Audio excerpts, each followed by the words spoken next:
Dans un établissement de santé, il est un principe qui ne supporte aucune dérogation.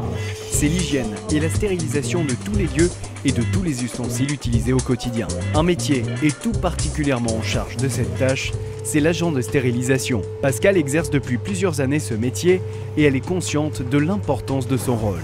Écoutez, je suis rentrée à la clinique, j'avais 18 ans. Et à l'époque, c'était pour ASH au bloc opératoire. Et on lavait les instruments seulement. Et peu à peu, ils ont coupé la stérilisation du ménage. Donc, faisant partie des plus anciennes, on nous a mis dans le service de stérilisation. Personnellement, moi, le contact avec les malades me gêne. Donc je préfère être de ce côté-là. On est utile à quelque chose, on est utile aux malades, on est utile à... Moi, j'aime ce que je fais. L'agent de stérilisation récupère et trie le matériel à stériliser. Il assure le fonctionnement d'un autoclave. Il reconstitue les plateaux opératoires après avoir conditionné le matériel médico-chirurgical et les pansements. L'activité de stérilisation, c'est un des maillons en fait, de l'hygiène hospitalière. L'inconvénient du processus de stérilisation, c'est qu'on n'a aucun moyen de prouver que ce que nous livrons est à un état stérile. Donc on est obligé en fait, de réunir l'ensemble des preuves nécessaires pour à la fin conclure qu'effectivement le produit que nous allons livrer a de grandes chances d'être stérile. Il faut suivre les protocoles. Si ça doit tremper un quart d'heure, c'est un quart d'heure. Si l'autoclave dure 1h40, c'est 1h40. On est au service du patient et du chirurgien. Il faut qu'on leur redonne quelque chose de correct, de bien. L'agent de stérilisation doit faire preuve de rigueur et de méthode. C'est une personne organisée qui maîtrise les protocoles et les règles d'hygiène et de sécurité du matériel.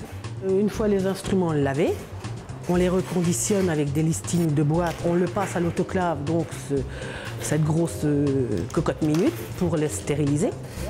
Et au bout d'1h40, on les sort de l'autoclave, on les étiquette pour que le chirurgien ou l'équipe puisse retrouver la sécurité du process de stérilisation.